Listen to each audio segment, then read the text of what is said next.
السلام علیکم جی حضرت، کیسے ہیں؟ وعلیکم السلام شکر ہے ورحمۃ جی۔ اللہ وبرکاتہ۔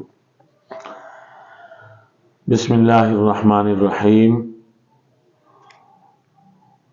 آج ہماری بات ہوگی انشاءاللہ العزیز غزوہ بدر کے متعلق، کہ غزوہ بدر رمضان المبارک کے مبارک مہینے کے اندر ہوا، اور یہ غزوہ بدر تمام غزوات کا سردار غزوہ ہے۔ جی اس غزوے کے اندر بڑے بڑے سرداران قریش، 70 سرداران قریش مارے گئے، جی اور یہ غزوہ ایک ایسا غزوہ ہے کہ جہاں ایک طرف غریب مفلوک الحال، بھوکے پیٹ، نہ تیر نہ تلوار نہ نیزہ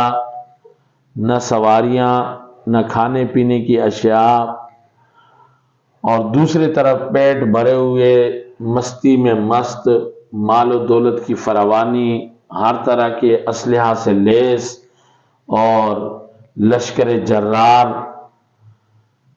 غزوہ بدر کے مسلمانوں کی تعداد حضرت طالوت کے لشکر کے برابر تھی۔ حضرت طالوت کا قصہ قرآن مجید کے اندر بیان فرمایا گیا ہے کہ حضرت طالوت کا جالوت کے ساتھ جو مقابلہ ہوا، تو طالوت کے جو مسلمان لشکر کے اندر موجود تھے وہ تقریباً 313 تھے۔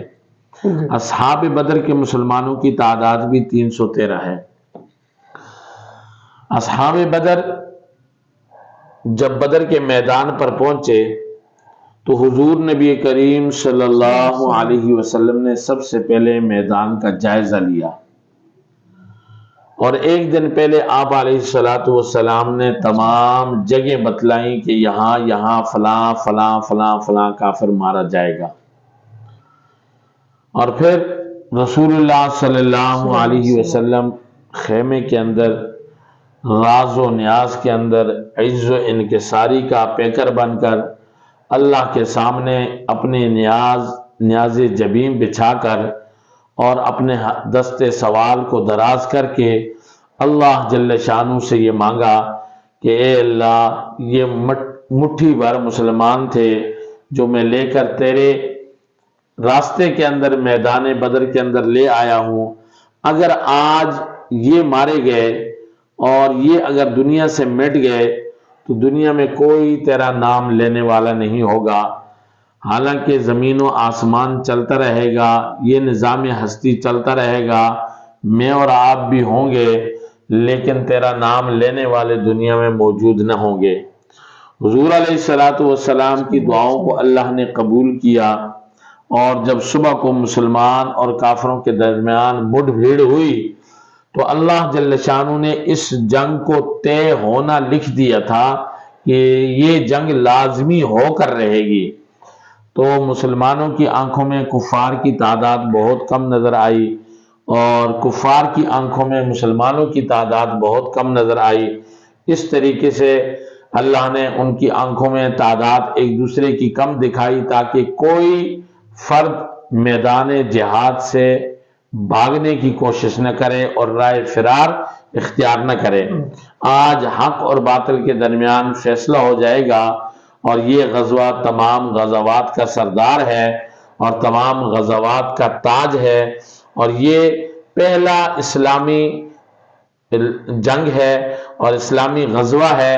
کہ جو مسلمان اور کافروں کے درمیان ہوئی۔ تو اللہ جل شانہ نے اس کا بہترین نقشہ قرآن مجید کے اندر کھینچا ہے۔ اللہ رب العزت نے نہاتے مسلمان جو 313 کی تعداد تھی، جن کے پاس 2 گھوڑے تھے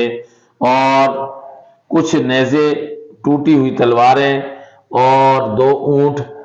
اور اس طرح کا ساز و سامان تھا ان کے پاس، باقی کچھ بھی نہیں تھا،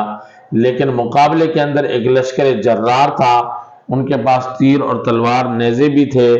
اور بہت سی گھوڑے اور سواریاں بھی تھیں، اونٹ بھی تھے،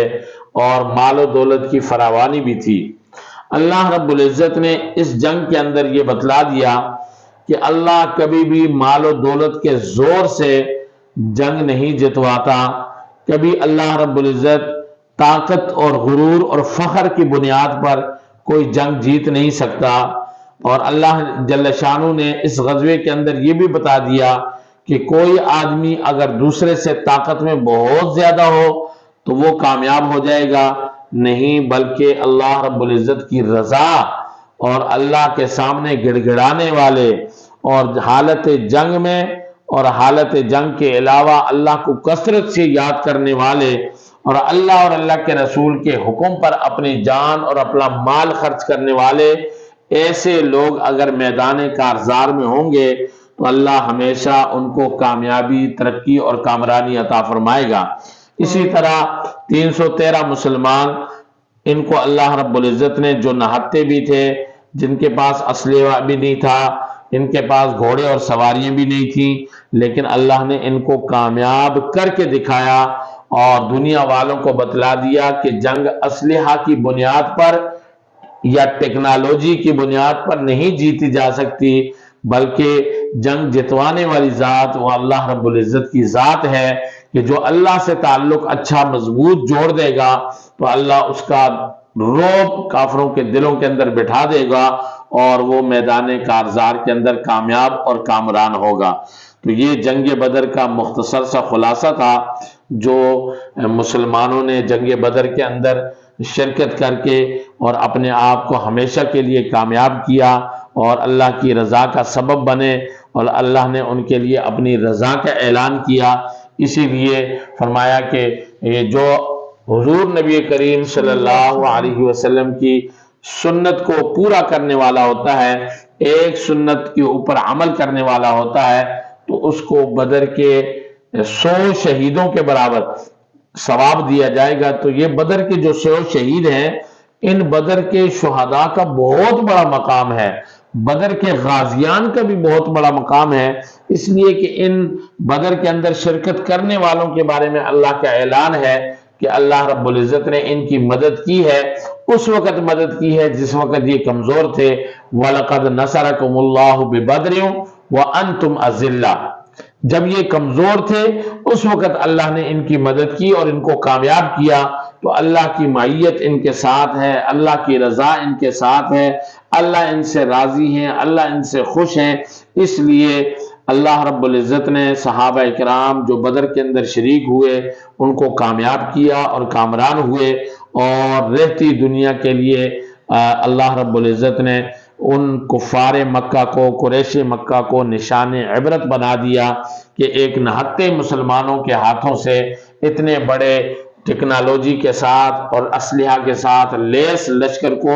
اللہ نے شکست فاش عطا کی۔ اللہ جل شانہ مجھے آپ سب کو صحابہ کرام رضوان اللہ علیہم اجمعین کے پیارے نقش قدم پر چلنے کی توفیق نصیب فرمائے۔ وما علینا الا البلاغ۔